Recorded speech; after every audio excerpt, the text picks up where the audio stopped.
Welcome to Monday Motivation. Thank you for joining us. We are members of Team CAM with Pastors Leroy Banks and James Triplett. And we were asked to come today, I guess, to share what we can in our own way. We are not preachers or relationship experts, but what we do have is a passion for relationships and seeing relationships, especially marriages, but you know, you have to begin a relationship to get to a marriage. We want to see those succeed and be successful.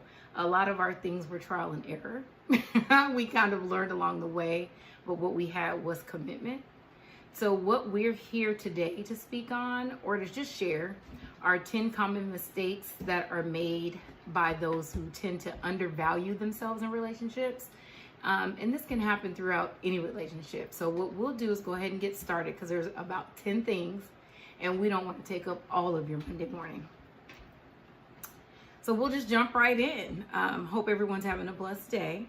So the first thing that I can speak on is what people tend to do is settle for less. And that's just settling for less than what you deserve. When you undervalue yourself, you tend to tolerate subpar treatment, thinking that it's the best that you can get. But you know, this can be self-destructive. It erodes at your self-esteem, and it'll keep you stuck in unhappy relationships. Yeah, that's true. That's a good one. I have never really dealt with settling. For as me, I never really dealt with having to settle.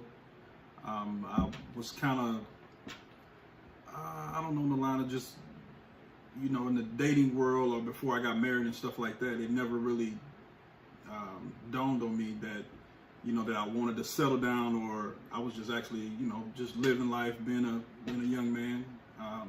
Being a bachelor. So basically what he's saying is he feels he's never had really a serious relationship. Right, yeah, that's a good one. I never really had a serious relationship. That's what you told me.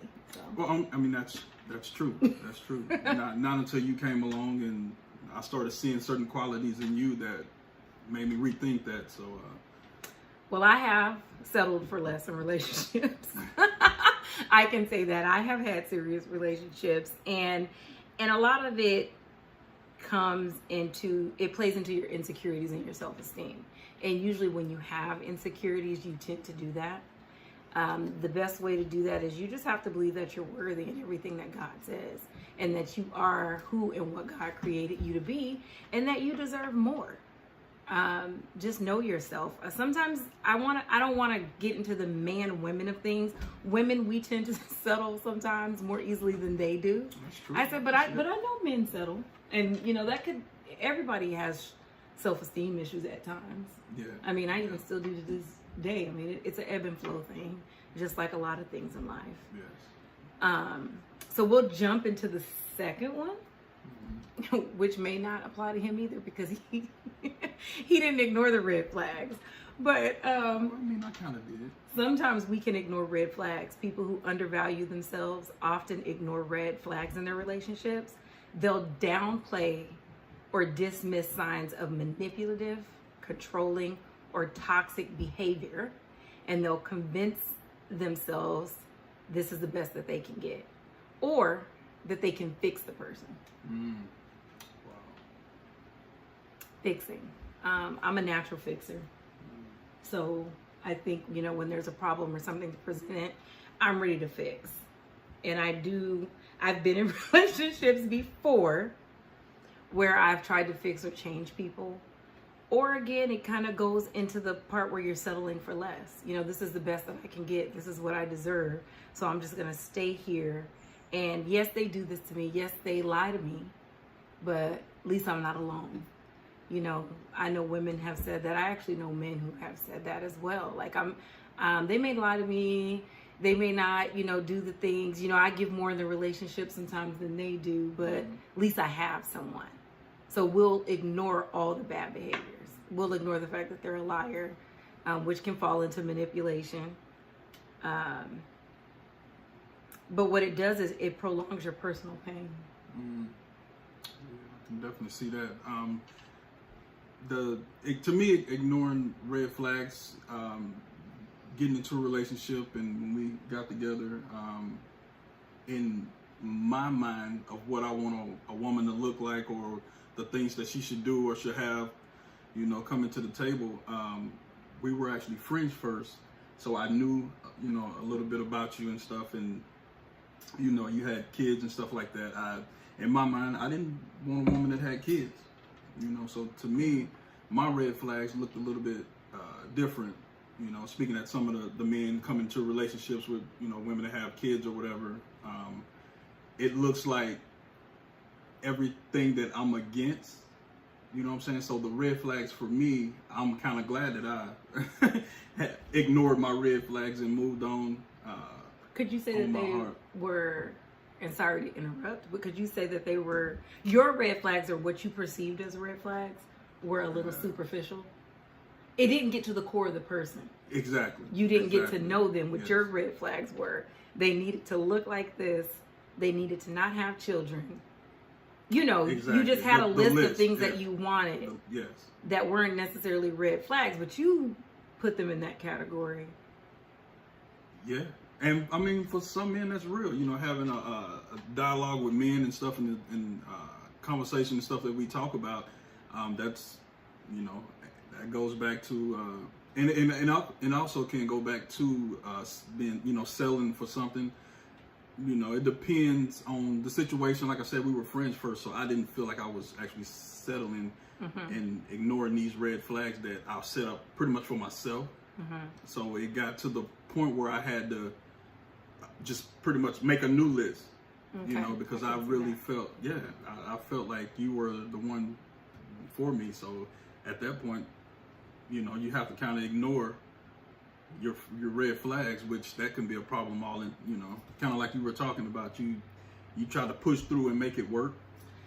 But sometimes with red flags, it tends to be more on the manipulative side or controlling. If you have someone, you think it's cute in the beginning. I know sometimes, or I can say for me, I don't like to speak for other people. I'm very careful of that. But I can remember being in a relationship early on, not anyone that was too serious, but I thought it was kind of cute that he showed a little jealous streak, and he was trying to keep me in certain places. But I played into it and with it a little bit because, it was cute, and he just really cares about me, and he thinks all that. But then it moved into controlling where I go, who I'm with, my friends. That can turn into an abusive relationship.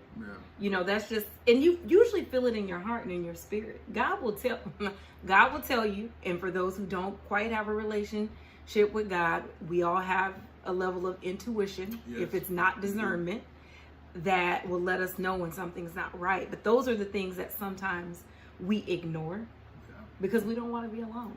I mean, not a lot of people want to be alone. There's a rare breed out there that does, but you do. That's a normal thing. That's not, that's not nothing, abnormal. We all feel like that. Yeah. You feel like you don't want to be alone. The situations you're going through, definitely it's good to go through it with somebody. Yeah. That's what I've learned versus by myself. So when you see those red flags, or you feel that little feeling rising up in your spirit or in your heart, it's easier to get out of the relationship or the association early rather than staying with it, because like I said earlier, it kind of can wear on you and it can prolong pain and suffering, but then you kind of feel stuck in it because you've been in it for so long and you're with them. Then the things play in your mind, well, if I leave now, I'm not being loyal. So it's essential to acknowledge red flags early. I would say kind of differentiate between red flags and your list, because earlier you talked about your list. So you want to kind of be clear on what red flags are versus the list. So that's a good one. That'll be another conversation. That is definitely another conversation. And we go off topic sometimes, so we do apologize. But things lead into other things, and that's just, it gets you thinking. It gets you thinking. Something I haven't thought about. So if we get into number 3, that's neglecting your personal needs. At one point, we have all made the mistake of neglecting our own needs in favor of our partners. And I think this one, it's a like a tightrope walk, because it's a fine balance. Like, you know, there's a thin line between love and hate. There's a thin line between neglecting your personal needs and compromise. Because if you're in a relationship, you have to compromise. You do. I don't like camping, but sometimes I have to go. He doesn't like certain movies and things that I like, and he doesn't want to watch Project Runway, but sometimes he watches Project Runway. And I know those are really simple things that we're discussing, but that's a compromise. And them simple things matter. They do. They matter, because you're still at But the end that's of the day. a compromise. That's not a neglect. No, nah, it's not a neglect. Like, when you neglect something that you need in a relationship, if I need quality time, and I want to spend quality time, and that's one of my love languages. Yeah, but to me that goes hand in hand. So I mean, we can sit there and watch Project Runway, but we're together. That's true. That's, you know, that's quality That's time true. that you can't. Because I very easily can go upstairs and go watch, you know, a movie or something else on TV, and just, you know, because it's what I want to watch. I don't want to watch this. So now you start neglecting the, you know, the quality time. Neglect the quality time. You know, yeah, 'cause, you know, we all have busy lives and running around with kids or whatever and got stuff going on. Then when you finally get a chance to come together and actually have some free time. So the relationship, basically, I would say, it can't be all about that person. When it comes to neglecting your personal need, it can't be all about that person. You're trying to make sure that they're happy. You are catering to them 24/7. You are doing everything that they want to do. Yeah. But sometimes when you want to go and see the Whitney Houston biopic in the theater, you refuse to go. But yet I'm going camping. I'm going to sit by bonfires. I'm riding on the back of a motorcycle scared. Yeah. That can be where you get into neglecting. If all one party of the relationship is giving and the other is not giving, that's a neglect of your personal needs. Yeah. So, well, answer this then. How do you tell the person? Yeah, I mean, just you don't have to answer. But how do you tell the person that you feel that way? How would you bring that up? Because I'm sure a lot of people probably feel that way. So, how, you know, that's the problem. Well, that's like. So, what's the solution? How would you tell them without the man or woman taking offense to the conversation? Well, I think it would feed back into the red flag, because if you're with someone that you can't talk to and you don't feel it's safe to talk to, or it can lead into your self-worth. You know what I'm saying? Because you don't feel like you're like, you know, this is the part I have to play, because you're valuing them more than you value yourself. So it's crucial that you maintain your individuality and care for yourself in any relationship that you're in, whether we're dating, husband, wife, friendships. I mean, friendships fall into the same lines. I've been in friendships before where I felt like all I was doing was giving, but I'm not getting any friendship in return. So hopefully you're with someone that you can talk to on that level. Or, since you asked me the question, I did. Hopefully they will see. I mean, because I have friends that have come to me and that said, you know, I feel like I haven't always been a good friend to you, and I want to apologize for that. Oh, wow. So it kind of, for me, and again, no expert, ties back into red flags. Because I've always felt like at some point, I have to say, there was a period where I felt like I couldn't talk to you, but that wasn't about you. And that wasn't because you made me feel that way. I felt that way. Like, well, I don't want to upset him. So I'm going to play along. And, you know, that kind of, you know, falls into our next one. So we just talked about neglecting personal needs. So that kind of leads into number 4, when you're accepting the blame unfairly. People who undervalue themselves tend to take the blame for problems in their relationship, even when it's not their fault. It's not their fault. No. Well, I guess I feel like I'm over talking and I tend to talk more, but no, you're good. I will say Yeah, when you're you the narrator. accept the blame unfairly, and that leads into what you were talking about with neglecting personal needs. If you're not willing to say anything, Right. and it kind of ties into, at a point in time in our relationship, I felt, and this was early on. We're like almost 20 years in, so this was early on. I felt because I came into the relationship with quote unquote baggage. Mm-hmm. I had 2 kids. You know, you didn't have any children. We were both like on the come up trying to make it. Nothing was really established. I felt like I kind of had to take the low in some places. And that was just my insecurity. That was my insecurity for mistakes I had made in the past, relationships I had been in the past. I had been married 2 times prior. He had never been. I had 2 kids. And then here I am. So I kind of was I never settled because he was always a blessing. He was a list. But I felt, no, you were the list. Like I had a list of things. You know the story. Oh, yeah. Different segment. But he was always a blessing. So I'd never settled. But I was so in this weird place, and it was so wrong. Because women, men, whomever you are, don't never do that. I was just in this place where I was so thankful that I had received everything I had asked for after everything I had been through, self-induced. I did it all myself. Everything I had chose, the relationships, all of that I just wanted to, you know, I guess show my gratitude and make up for not being as together as him. And at that time, I didn't realize he had his stuff too. Oh, yeah. But we all do. That's the thing. Like, ain't nobody perfect put together. You know, and on the other side of that, my issues were, I feel like you were out of my league. Like you were, you know, you was beautiful. I felt like I needed to come with something more. I didn't have anything. I was living with my mama, or no, you weren't. Not when we met. My little trailer. But I mean, what I feel like you could have had more. You know, you could have, with all the guys that I knew that liked you, or you know, would have been love to have you. Okay. And they had money. They was like, topic. you know, it is. But I'm just saying though that you were insecure with your baggage and stuff you coming with. But I'm in my head thinking like I'm not, you know, what I'm saying, good enough for you and my issues and stuff. So you know, I had insecurity.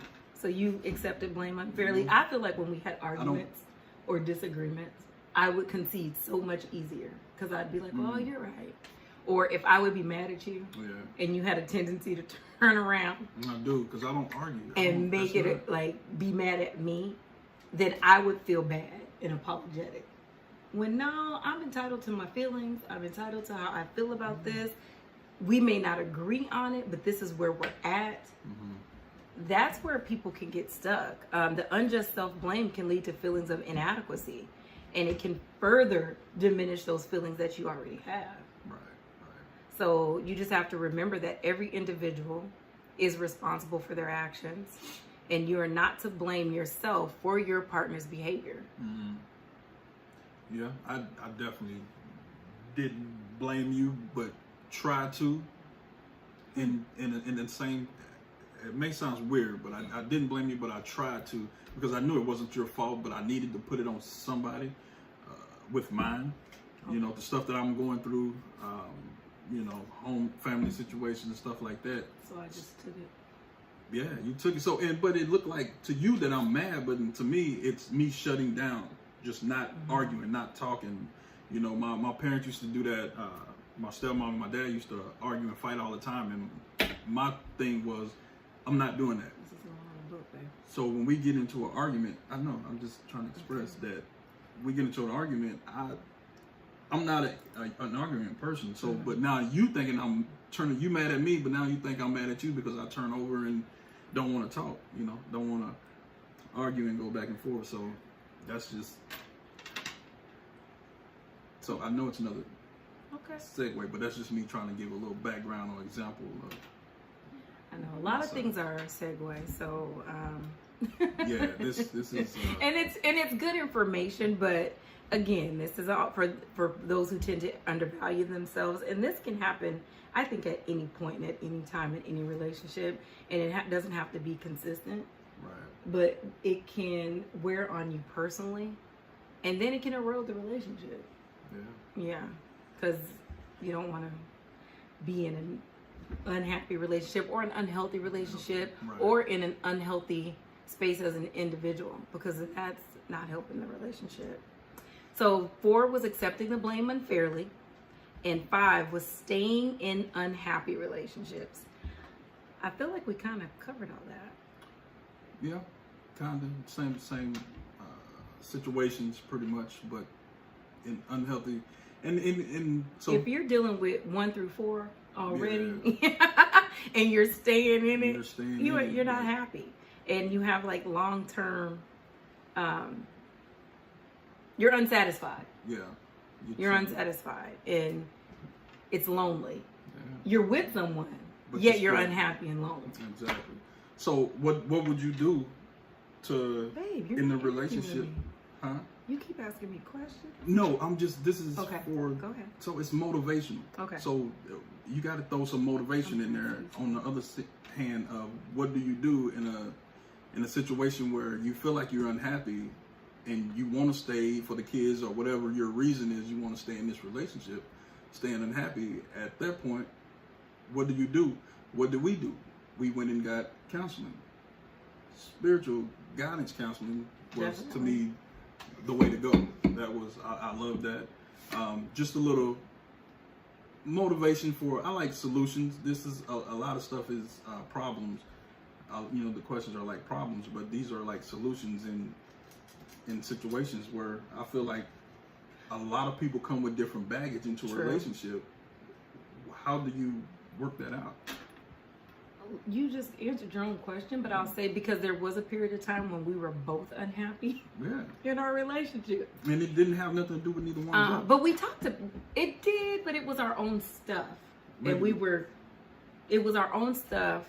A lot of things that had came from each of our childhood that was showing face in our relationship. Past things we hadn't dealt with.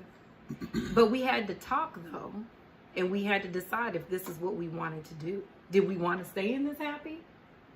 Do you love me enough to fight for it? But I think for us, it wasn't even, love is very important. But I liked him enough to fight for it. And there you go. Like you said, we were friends. So we were friends first. Like that's a key. So we agreed to go to counseling. And because God is the head of our household, and everything falls under that, we chose a spiritual faith-based counselor, which is not always covered by insurance, by the way. We chose a faith-based counselor that we committed to for several months, and it helped us a lot. So, like I said, 1 through 4 kind of covers all of the. If you're dealing with all of that and you've been in it for a while, you're unhappy. It's unsatisfying. It can lead to long-term emotional distress and loneliness. So at that point, if you haven't settled any of those other things and you don't have the love, and commitment to one another to fix it, like we had to fix it. We had to do the work. We literally had to do work. Yes, literally. Some of it was even homework. Yeah. Like we had to literally do the work to get past that unhappy place. That's good. That's a good solution, man. See? Okay. Oh, so I'm just going to go right on into number 6, and that is giving up personal power. A common mistake made by individuals who undervalues themselves is giving up their personal power in a relationship. This can show its face in various ways, such as allowing their partner to make all of the decisions, not expressing their opinion for fear of disagreement, or even tolerating controlling behavior. It's important to respect your partner's views. It's equally critical to have a voice and maintain a sense of control over your life. Every person has a right to influence, self-expression, and decision-making within a relationship. Wow. Anything you want to add to that, or do you feel it's... Yeah. that kind of, they all kind of ties in, with each other. True. At the end of the day, the same thing is giving up, that sacrifice. That's what I keep hearing and seeing. Well, there's, like I said earlier, there's a certain amount of compromise you have to have in any relationship, but giving up all your power, if you're always compromising and then you're neglecting your own needs, you have given up your given up your power. Yeah, that's exactly, to me, that's what that means. Yeah. I see it that way. Giving up, and I definitely don't, I'm not, I'll always love, and I told you that once I seen the change in you when the confidence left, and that could have been, a moment of you giving up your power, like you just kind of just giving up or whatever, but, and I love, that's what, one of the things that made me fall in love with you, how confident you was that I don't need a man type. That was a spirit. No, I'm just joking. But that was, I like that. I was like, man, it didn't make me feel like I had to do something. Like, you know what I'm saying? Everything I did was an add-on to what you already had going on. I just want to make your life a little bit better, man. I'm not trying to rearrange nothing you had going on. You was all woman. So you've never been. So giving up power, we can't speak on that from a personal thing, because I didn't give up a lot of that. I don't think you gave up a lot of that, because I appreciate a man being a strong man. Oh yeah. And you were man enough to handle my independent nature. Oh yeah. So I don't think I love that was a big issue for us. So we actually had to come kind of textbook on that piece. Yeah. But you do want to keep those items in mind. So if you need to, please look at this later and rewind. But it kind of leads into number 7. I can say this plays into a little bit of what you just spoke about. Number 7, constantly seeking validation. When people undervalue themselves, they often seek constant validation from their partners to feel worthy. They might hinge their self-esteem on their partner's approval or affirmations. Wow.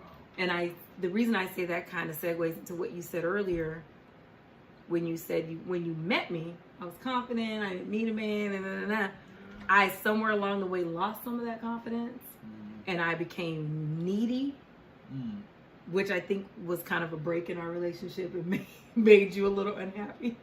And then I was unhappy because I was needing the validation and the affirmation from you, and that I was give still. It, that you ain't did how we started in the relationship. Like, so that was something different for me to have to. All right, now I got to readjust.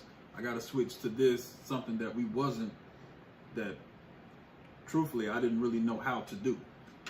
So that just means that if you are the individual who in the relationship that is undervaluing yourself in this way, you're constantly seeking that validation. You have to understand that your worth is not determined by anyone else. And again, I'm gonna roll this back in. God had to deal with me on that. I had to work on that in a lot of ways, and it's a constant work. I'm still working on it. But the more I see myself as God created me and who He said I was, then that confidence restores and that confidence comes back. Because, life happens. I have always said before, and I've shared this in other settings when I've spoken to young ladies, I came from a home where my dad is a words of affirmation. That's one of his love languages. So I grew up always hearing, I thought I was all that because my dad constantly told me that. You're the girl, you could do it. Anything that rose up, that I was nervous. Oh, I don't think I can do that. Oh, no, you can do it. You're the girl. You got the skills. So I kind of always had that in my head. Oh, I got the skills. I can do this. And it wasn't just a physical thing. When it came to my abilities mentally, what I had to offer in conversations, what I had to offer in the workplace, whatever, school, I truly believe that. Somewhere along the way, my voice became silent. And I wasn't smart enough. I wasn't good enough. I couldn't do those things. And, and as God started to deal with me, I wouldn't say deal with me. As God started to love on me, because that's really what it was, and show me. That's the dealing, getting dealt with. He was loving on me, and He was reminding me that this is what I created. No, your dad is not here to tell you this every day, but I am here. I am your spiritual father, and You are the girl. You can do these things. You are smart enough. You got the goods. So we got your dad to blame for And this. I had to believe, I had to believe that even if he wasn't doing it, but I couldn't rely. That's a lot of pressure for someone, in my opinion, to be in a relationship and everything is on them to make you feel like you're a good person. That is a lot. You're seeking that validation. So how did you deal with that? That's a lot. I shut down. I went out to clubs. Okay, well, that's not what we want. That's not. Tried to stay away from the house. Okay.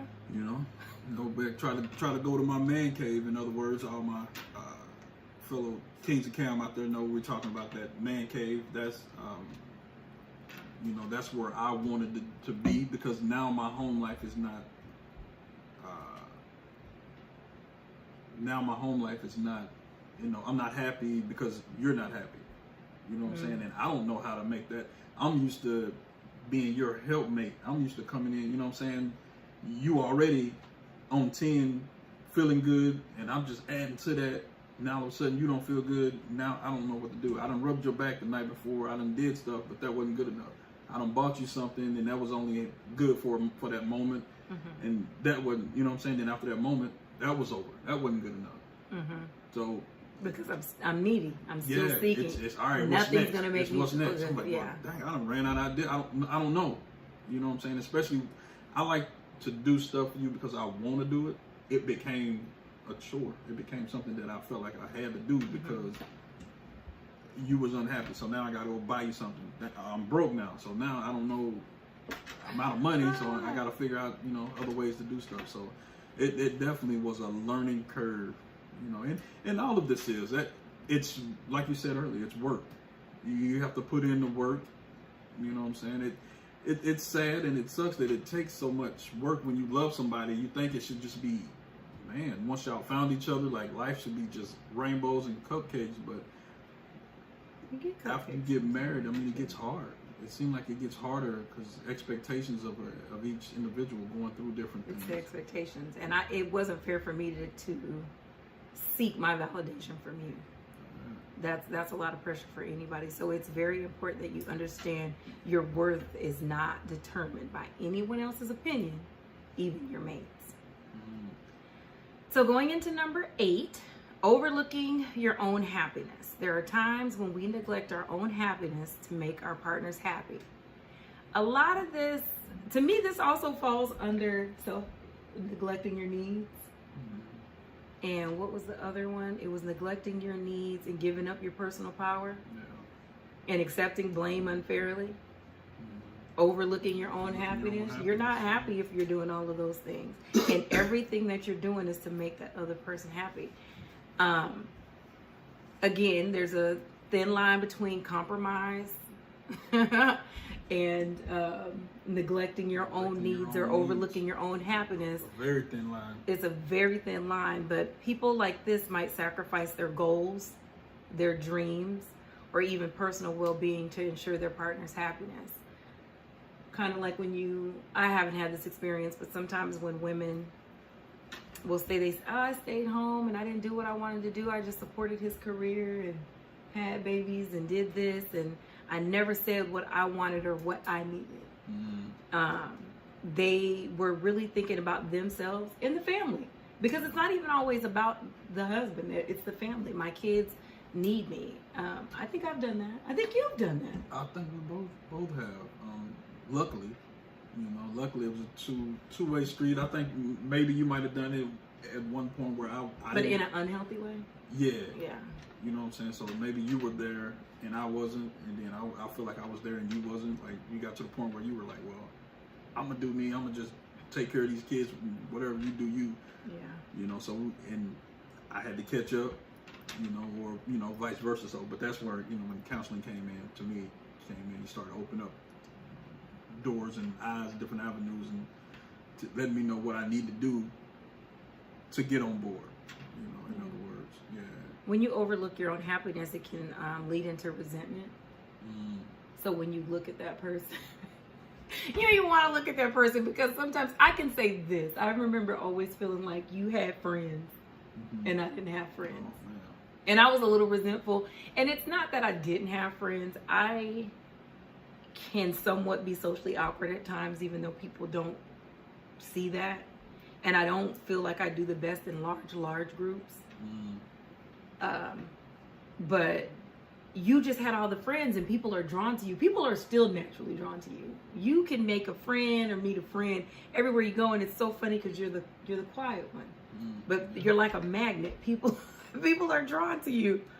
And you would always be busy. Your weekends would be busy. And I would just be at home. And I was a little resentful. Now that's not the I wasn't overlooking my happiness by not having the friends. But if you continuously, so say you were so busy. And then when it came time for me to do something, I had this one outing, somebody invited me somewhere, I'm so excited. And you couldn't keep the kids. And then I said, and this is a hypothetical, and I said, oh, well, you go ahead and go.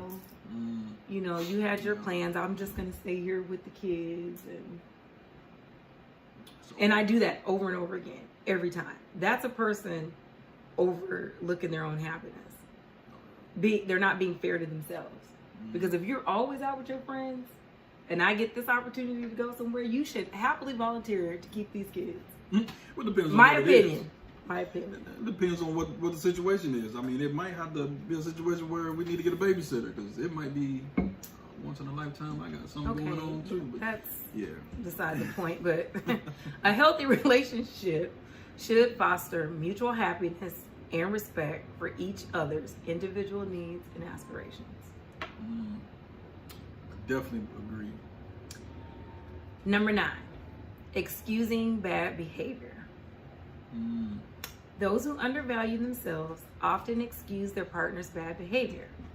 They might justify acts of disrespect, manipulation, or even abuse as that's just how they are, or they think they can change their partner with time and patience. Yeah, that's a good one. To me, excusing bad behavior. I mean, that's a good, respect. Have you ever excused bad behavior? I feel like I have. Oh. I feel like I have. I feel like just because the fact that I don't like to argue. So when I feel like you disrespect me or something happened, I'm like more of a. Well, I hope I don't do that often. Well, I'm just like in the past, you know what I'm saying? Getting, before counseling, pre-counseling, trying to figure it out, trying to figure our relationship out and stuff like that, man. I do feel like it was some, and now I know where it was coming from because you was trying to push a button. You wanted to get a reaction out of me, which that I wasn't giving because, like I said, I don't argue. I'll turn away. So you would say some hurtful stuff. And to me, I feel like, I always feel like, well, yeah, you can't take words back. Once you didn't stab the person with them, you can't pull the knife out and try to cover the wound up. I mean, that they cut. So I was big on not saying stuff because I didn't want to say something I didn't mean or something I regret or have to take back. So I would be quiet, which that was sometimes that was worse than even saying anything. Because so my bad behavior was So that's what you excuse my mouth, basically. Right. Because my mouth, I know what you're talking about now. Yeah. My mouth was a bit much.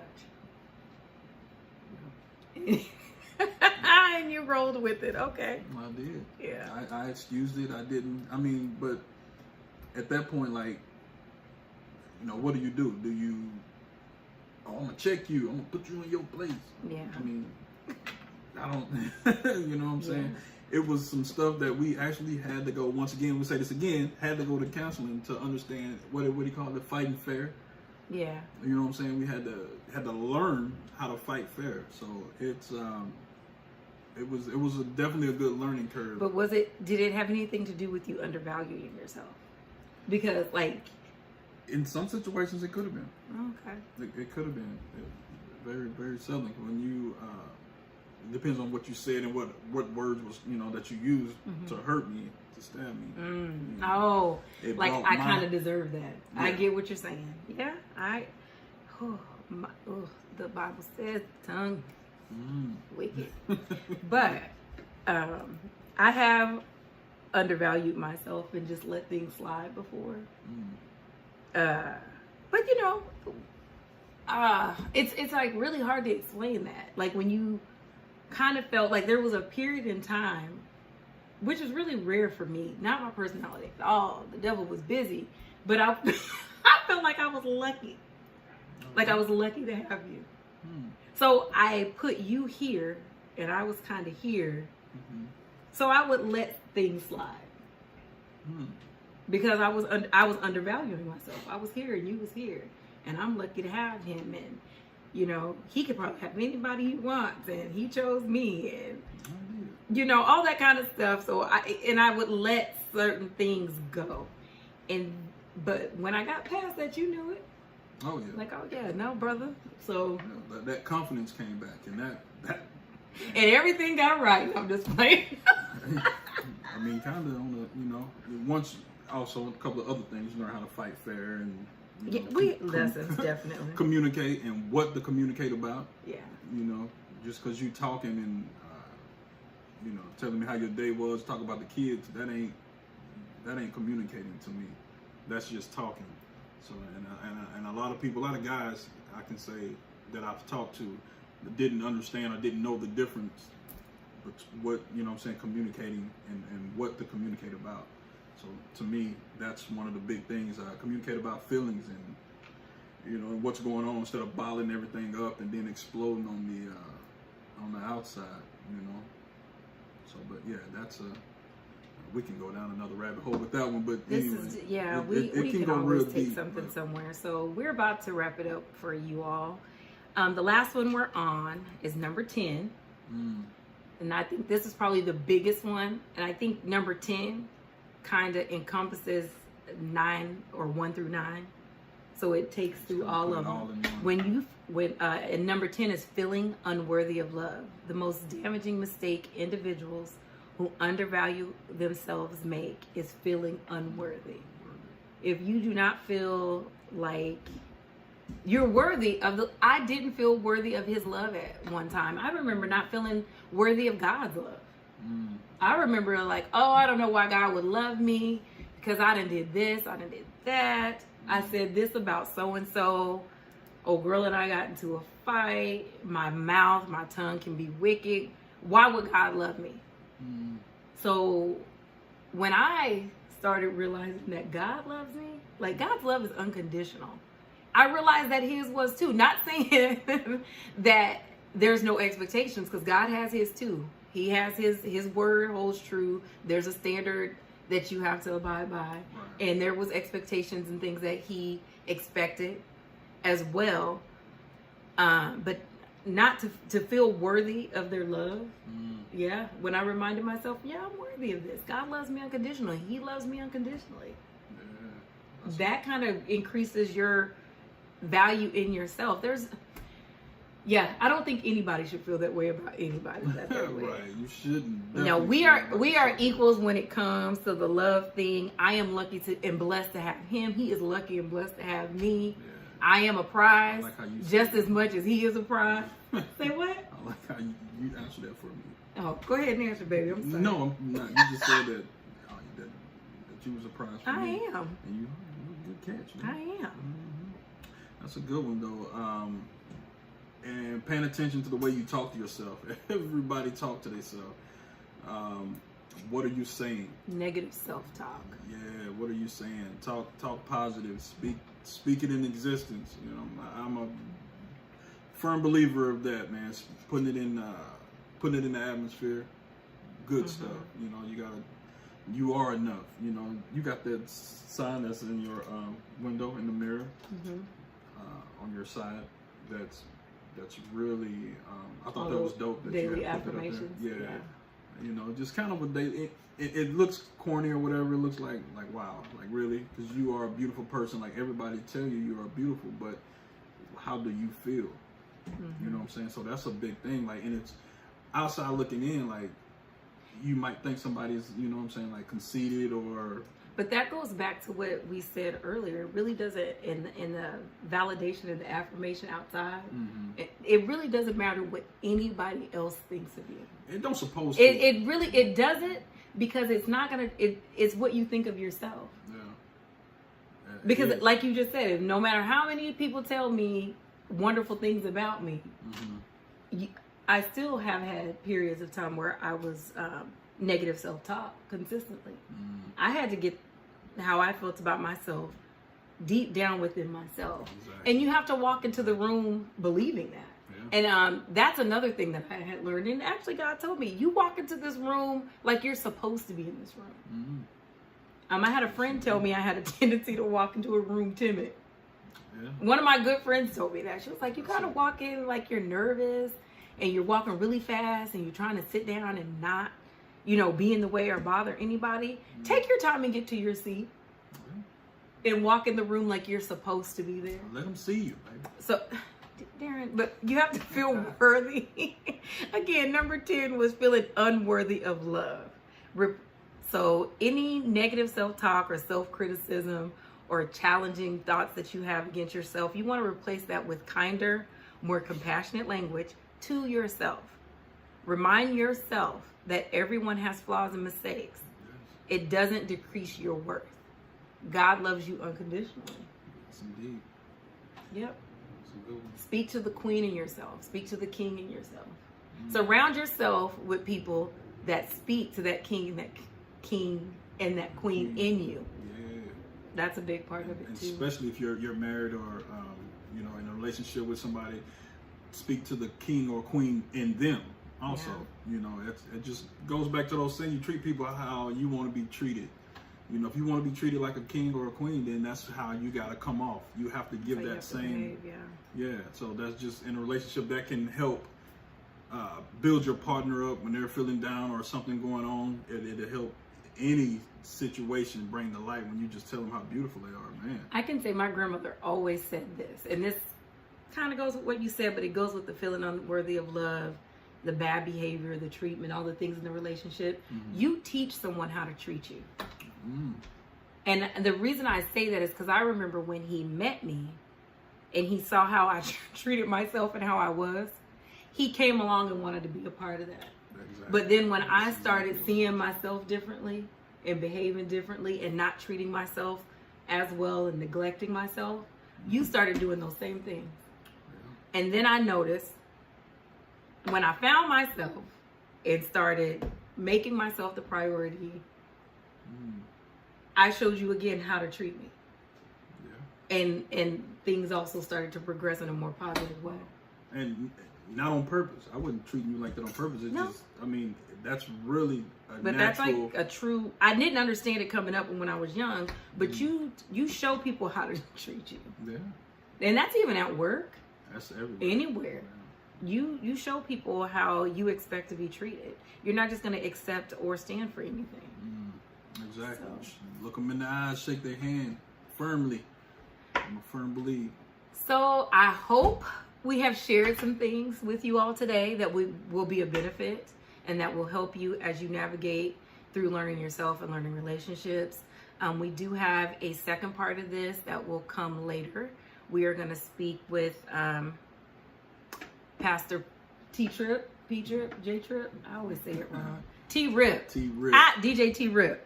And we will get back to you and let you know how it's going to go. You are welcome to reach out to us with any feedback, any questions. We appreciate you